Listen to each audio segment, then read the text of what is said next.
നമസ്കാരം. ദേവാർപ്പണത്തിൻ്റെ പുതിയ ഒരു വീഡിയോയിലേക്ക് എല്ലാവരെയും സ്നേഹപൂർവ്വം സ്വാഗതം ചെയ്യുന്നു. ധനുമാസ തിരുവാതിര ഇക്കൊല്ലം 2025 ജനുവരി 11 ശനിയാഴ്ച ഉച്ചയ്ക്ക് 12:30 മുതൽ മകയിര നക്ഷത്രം തുടങ്ങും. 12-ാം തീയതി ഞായറാഴ്ച പകൽ 11:26 കൊണ്ട് അവസാനിക്കും. അത് കഴിഞ്ഞാൽ തിരുവാതിര നക്ഷത്രം തുടങ്ങും. ഈ തിരുവാതിര നക്ഷത്രം ജനുവരി 13 പകൽ 10:39 വരെ ഉണ്ട്.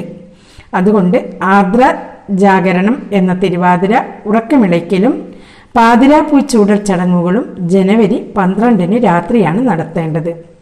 തിരുവാതിര വ്രതം അനുഷ്ഠിക്കേണ്ടത് രാവിലെ തിരുവാതിരയുള്ള 13 തിങ്കളാഴ്ച തന്നെയാണ്. ദീർഘമംഗല്യത്തിനും ഏറ്റവും ഫലപ്രദമായ വ്രതമാണ് ധനുമാസത്തിലെ തിരുവാതിര വ്രതം. ദീർഘമംഗല്യവും ഉത്തമ മംഗല്യ സിദ്ധിയുമാണ് ധനുമാസത്തിലെ തിരുവാതിര വ്രതം അനുഷ്ഠിച്ചാൽ നമുക്ക് കിട്ടുന്നത്. ദീർഘമംഗല്യത്തിന് ഏറ്റവും ഫലപ്രദമായ വ്രതമാണ് ധനുമാസത്തിലെ തിരുവാതിര വ്രതം. ഭഗവാൻ ശിവന്റെ ജന്മനക്ഷത്രമാണ് തിരുവാതിര. ശിവപാർവതി വിവാഹ ദിവസമായും അറിയുന്നത് കാമദേവന് ശിവൻ പുനർജന്മം നൽകിയ ഈ ദിവസത്തെ പുരാണങ്ങളിൽ പരാമർശിക്കുന്നുണ്ട്. ആദ്യമായി തിരുവാതിര വ്രതം നോറ്റത് ശ്രീ പാർവതി ദേവി തന്നെയാണ്. കന്യകമാർ ഉത്തമനായ ഭർത്താവിനെ ലഭിക്കുന്നതിനും വിവാഹിതരായ സ്ത്രീകൾ ഭർതൃക്ഷേമത്തിനും കുടുംബ ഐശ്വര്യത്തിനുമാണ് തിരുവാതിര വ്രതം അനുഷ്ഠിക്കുന്നത്. തിരുവാതിരയുടെ ഐതിഹ്യം ഇവിടെ പറയാം. ദക്ഷയാഗത്തിൽ ക്ഷണിക്കാതെ പോയ സതീദേവിയെ ദക്ഷൻ അപമാനിച്ചു. ഇതിൽ മനംനൊന്ത സതീദേവി ദേഹത്യാഗം ചെയ്തു. ഈ വിവരമറിഞ്ഞ ഭഗവാൻ പരമേശ്വരൻ ദക്ഷനെ വധിക്കുകയും ചെയ്തു. പിന്നീട് പരമശിവൻ ഹിമാലയത്തിൽ പോയി നീണ്ട തപസ്സനുഷ്ഠിച്ചു. സതീദേവി പാർവതിയായി പുനർജനിച്ച് ശ്രീ പരമേശ്വരനെ തന്നെ ഭർത്താവായി ലഭിക്കാൻ പിതാവിന്റെ അനുഗ്രഹത്തോടുകൂടി മഹാദേവനെ പൂജിക്കാനും തപസ് ചെയ്യാനും തുടങ്ങി. ഈ സമയത്താണ് താരകാസുരന്റെ ഉപദ്രവത്തിൽ നിന്നും ദേവന്മാരെ രക്ഷിക്കാൻ ശിവപുത്രന് മാത്രമേ സാധിക്കൂ എന്നതിനാൽ ദേവന്മാർ കാമദേവനോട് ശിവനെയും പാർവതീദേവിയെയും ഒന്നിപ്പിക്കാൻ അഭ്യർത്ഥിച്ചത്. ദേവന്മാരുടെ അഭ്യർത്ഥന മാനിച്ച് തപസ് അനുഷ്ഠിക്കുകയായിരുന്ന പരമശിവന് നേരെ കാമദേവൻ പുഷ്പബാണം അയച്ചു. ഇതോടെ ശിവന്റെ യോഗനിദ്രയ്ക്ക് തടസ്സം വന്നു. അതിന് കാരണക്കാരനായ കാമദേവനെ പരമശിവൻ 3-ാം തൃക്കണ്ണ് തുറന്ന് കോപാഗ്നിയിൽ ദഹിപ്പിച്ചു. ഭർത്താവിന്റെ വിയോഗത്താൽ ദുഃഖിതയായ കാമദേവന്റെ പത്നി രതീദേവി ഊണും ഉറക്കവുമില്ലാതെ വിലപിക്കുകയും ശ്രീ പാർവതീദേവിയോട് സങ്കടമുണർത്തിക്കുകയും ചെയ്തു. രതീദേവിയുടെ വിലാപത്തിൽ ദുഃഖിതയായ പാർവതീദേവിയും ജലപാനങ്ങൾ ഉപേക്ഷിച്ച് പരമശിവനെ പ്രാർത്ഥിക്കാൻ തുടങ്ങി. എല്ലാവരുടെയും പ്രാർത്ഥനയിലും വ്രതാനുഷ്ഠാനങ്ങളിലും സംപ്രീതനായ പരമശിവൻ കാമദേവനെ പുനർജീവിപ്പിച്ചു. അതൊരു മകീര നാളിലായിരുന്നു.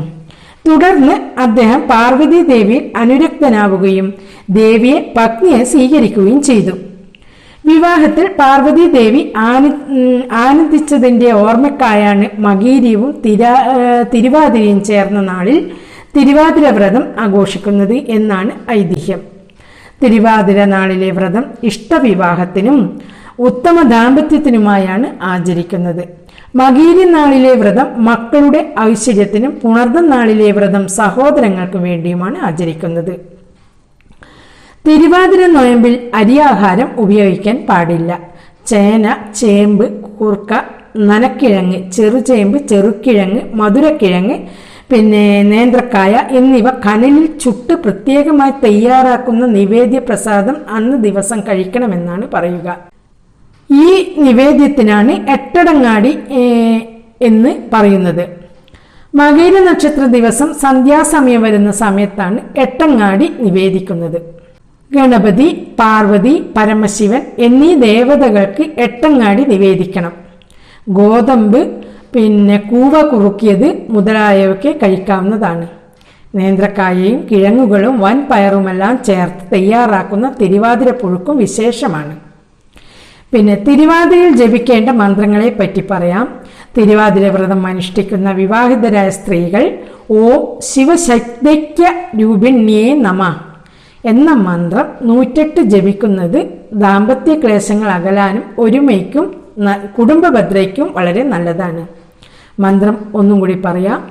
ശിവശക്തിക്ക് രൂപിണ്യേ നമ. പിന്നീട് വിവാഹിതരല്ലാത്ത സ്ത്രീകളും പെൺകുട്ടികളും ഓം സോമായ നമ എന്ന മന്ത്രം 108 തവണ തിരുവാതിര വ്രതത്തിൽ ജപിക്കുന്നത് ഇഷ്ടഭർത്തൃ പ്രാപ്തിക്ക് ഉത്തമമാണെന്നാണ് പറയുക. ഒന്നും കൂടി പറയാം. ഓം സോമായ നമ. ഇത് 108 തവണ ജപിക്കുക ആ വ്രതം എടുത്ത ദിവസം. അവിവാഹിതരായ പുരുഷന്മാർ ഓം ഉമാമഹേശ്വരായ നമ എന്ന മന്ത്രം 108 തവണ ജപിക്കുന്നത് വളരെ ഉത്തമമാണ്. പിന്നെ പഞ്ചാക്ഷരി മന്ത്രം, ശിവസഹസ്രനാമം, ശിവപുരാണം, ഉമാമഹേശ്വര സ്തോത്രം മുതലായവ തിരുവാതിര വ്രതം അനുഷ്ഠിക്കുന്നവർ പാരായണം ചെയ്യുന്നത് ഏറെ ഗുണകരമാണ്. എല്ലാവർക്കും തിരുവാതിര ആശംസകൾ നേരുന്നു.